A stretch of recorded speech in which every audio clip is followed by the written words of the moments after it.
Baiklah, selamat pagi peserta didik.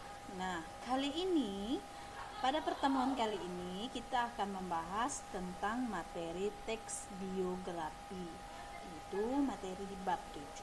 Nah, untuk yang pertama, materi teks biografi itu ada pengertian teks biografi. Sebelumnya mungkin kalian pernah mendengar apa itu teks biografi.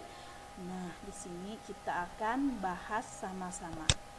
Nah, pengertian teks biografi itu adalah suatu bentuk teks yang berisi mengenai kisah atau cerita suatu tokoh dalam mengarungi kehidupannya. Entah itu berupa kelebihan, masalah, atau kekurangan yang ditulis oleh seseorang agar tokoh tersebut bisa menjadi teladan untuk orang banyak. Nah, itu tadi pengertian teks biografi. Nah, di dalam teks biografi itu disajikan sejarah hidup, pengalaman-pengalaman sampai kisah sukses orang yang diulas tersebut. Misalnya seperti contohnya seperti ini nih, B.J. Habibie. Nah, itu riwayat. Nah, di sini riwayat hidup yang ditulis oleh diri sendiri itu disebut dengan autobiografi. Misalnya kalau kalian menulis tentang riwayat kehidupan kalian dari masa kecil kalian, dari lahirnya di mana, besarnya SD SMP-nya di mana, itu disebut autobiografi. Nah, kalau ditulis oleh orang lain itu tadi disebut dengan teks biografi. Selanjutnya kita ke ciri-ciri teks biografi. Nah, yang pertama itu biografi memiliki struktur baku dalam pembuatannya, yaitu struktur bakunya itu orientasi atau kejadian penting dan orientasinya itu secara berurut. Nah, yang kedua itu ada isi biografi dibuat berdasarkan fakta atau faktual sesuai dengan kisah hidup tokoh yang diceritakan di dalam biografi. Misalnya tadi itu contohnya si B.J. Habibie. Nah, yang ketiga, gaya penulisan biografi dibuat dalam bentuk narasi sehingga lebih menarik untuk dibaca. Yang keempat, terdapat kisah yang menarik dan menginspirasi dalam kehidupan tokoh biografi. Tokoh ya, bukan tokoh.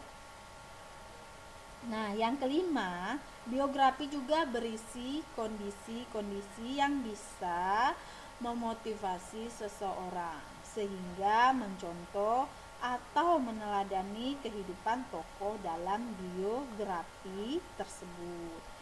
Selanjutnya kita ke struktur teks biografi. Yang pertama itu orientasi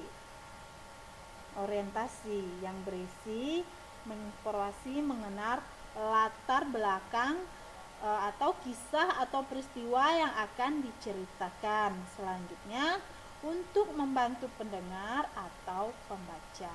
Nah, informasi yang dimaksud berkenan dengan ihwal, siapa, kapan, di mana, dan bagaimana kehidupan tokoh tersebut. Nah, struktur yang kedua itu ada kejadian penting atau peristiwa penting. Ini berisi rangkaian peristiwa yang disusun secara kronologis menurut urutan waktu, yang itu meliputi kejadian utama yang dialami tokoh.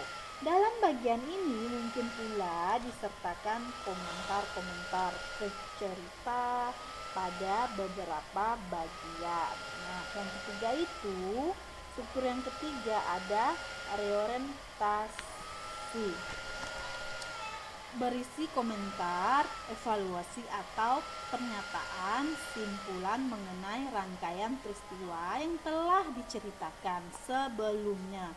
Nah, bagian ini bersifat opsional ya, boleh ada, boleh tidak di dalam teks biografi tersebut. Selanjutnya kita ke jenis teks biografi. Nah, di sini ada dua jenis teks biografi. Yang pertama itu berdasarkan sisi penulisnya. Nah, berdasarkan sisi penulisnya itu dibagi lagi menjadi dua. Yang pertama autobiografi tadi, yang merupakan tulisan riwayat hidup seseorang yang ditulis oleh diri sendiri. Contohnya si A menulis tentang dirinya sendiri, diri yang oleh tokoh yang bersangkutan. Yang kedua tadi itu biografi, merupakan tulisan riwayat hidup seseorang ditulis oleh orang lain. Misalnya si A menulis tentang si B begitu. Selanjutnya yang kedua itu berdasarkan isinya.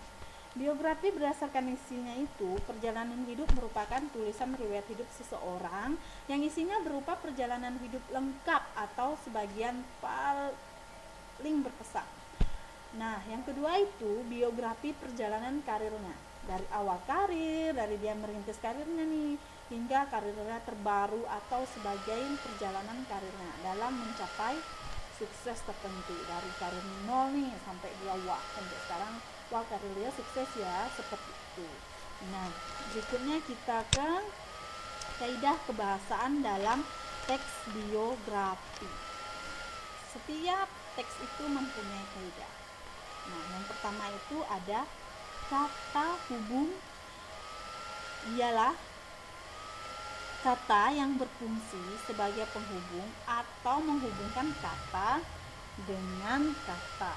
Nah, di kata penghubung juga kalian bisa pelajari lagi di buku guys kalian. Di sini ada contoh kata penghubung interkalimat atau antar klausa, yaitu adalah penghubung klausa induk dan klausa anak. Nah, di buku kalian itu juga sudah lengkap. Silakan kalian baca. Di sini Bu menjelaskan secara garis besar. Selanjutnya, kaidah kebahasaan yang kedua itu partisipan atau manusia adalah orang atau orang yang ikut serta dalam kegiatan suatu cerita. Contohnya tadi partisipan manusia dalam teks biografi Ki Hajar Dewantara. Nah, Ki Hajar Dewantara ini sebagai partisipan manusia. Yang ketiga, pronomina atau kata ganti. Nah, pronomina ini dibagi lagi menjadi pronomina persona atau kata ganti orang.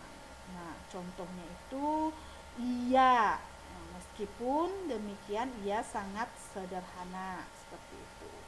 Terus yang kedua itu pronomina non persona atau kata ganti bukan orang. Contohnya,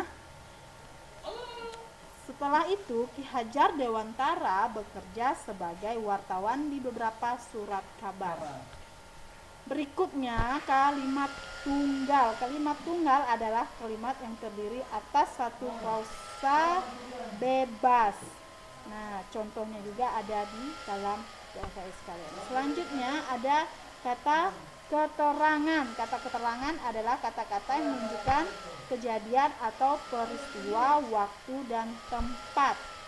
Yang itu ada kata kerja atau kata verba, yaitu merupakan kata yang mengandung makna dasar perbuatan, proses atau keadaan yang bukan sifat.